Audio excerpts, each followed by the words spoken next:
Joining me now is Joe Foster, gold strategist at Eck Associates. Great to see you, and thanks for joining us. It's good to be here. So you've observed the gold sector for a long time, obviously. So how would you say you've seen the growth in assets under management in active gold funds grow over the years? I'm not sure growth is the right word. We honestly haven't seen much growth in assets under management. And it's been quite some time. I think stagnated would be a better word. We're not seeing, at least in our funds at Van Eck, in the active funds, we're not seeing outflows, we're not seeing inflows. It's just been steady for quite some time. And I think if you look across the active funds in the U.S., at least, I think most fund managers would tell you the same thing. So we know gold is hovering around 2,000, near an all-time high. Seems like the smart money thinks something is going on. And so why do you think that we haven't seen the flows yet?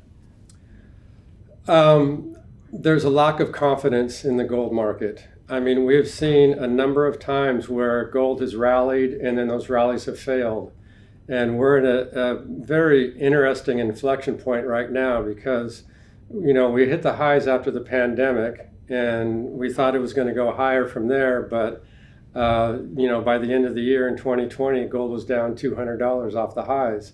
Same thing happened after the war broke out in the Ukraine. We rallied to test those highs, but the rally failed and gold fell back down.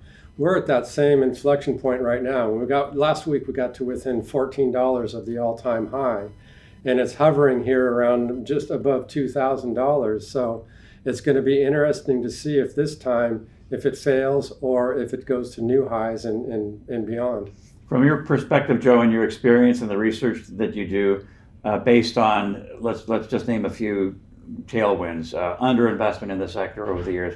M&A seems to be picking up, Newmont, Newcrest. You've got inflation, you've got the debt ceiling, you've got real rates coming down. It seems to be a lot of things that, a lot of wind at the back of gold. Would you agree with a lot of that, most of that? I agree with all of that. One element has been missing that has been there in past secular bull markets. If you go back to the bull market of the 70s or the bull market of the 2000s, those happened at the same time the dollar was in a bear market. This bull market, it's different. The dollar's been strong for most of this bull market, and that's why gold is, I think, why gold has been in fits and starts. It hasn't had the big breakout because the dollar has been a huge headwind for gold. Now, again, going back to this inflection point is really interesting right now. We've seen dollar weakness over the last 6 months. And when you look at what's driving the dollar today, the Fed's probably done raising rates. Many central banks around the world are starting to move away from the U.S. dollar. The U.S. economy could be going into a recession or at least a slowdown. So all these things are working against the dollar. So this is the first time in this cycle that we're seeing this type of dollar weakness, and that should bode very well for gold. Forecasting is always a dangerous thing, but personally, do you foresee some sort of a gradual and then sudden rise? Something's going to click, and then we see headlines, oh, gold's at a record high, and you see more flows coming in from generalist investors?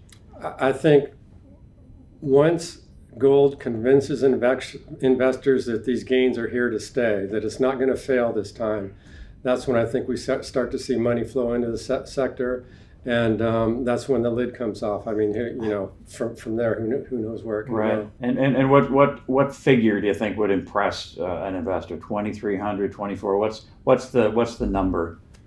Well, we have to break through 2075. And once it stays at that level for whatever, a week or two, then that's going to develop its own momentum.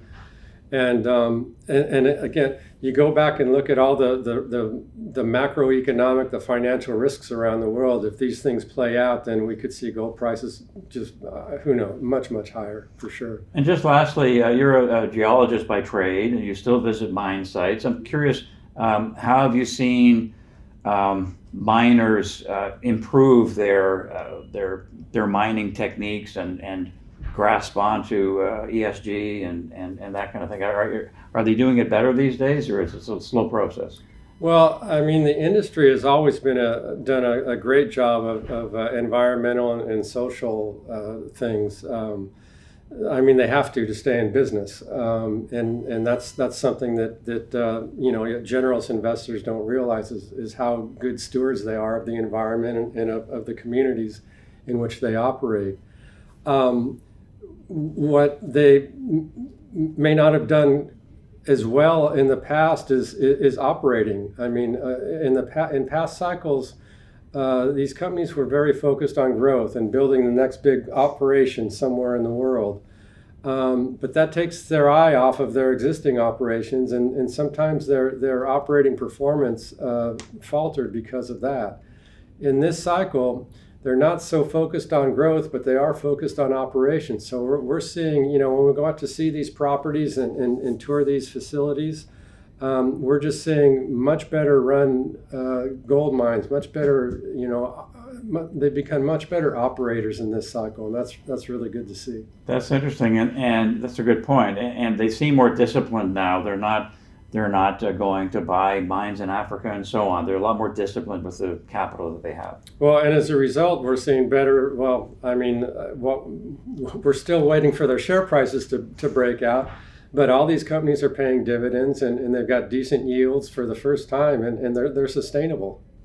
Fascinating stuff, Joe. Appreciate it. All right, my pleasure. Okay, thanks a lot. Joe Foster, gold strategist at Eck Associates.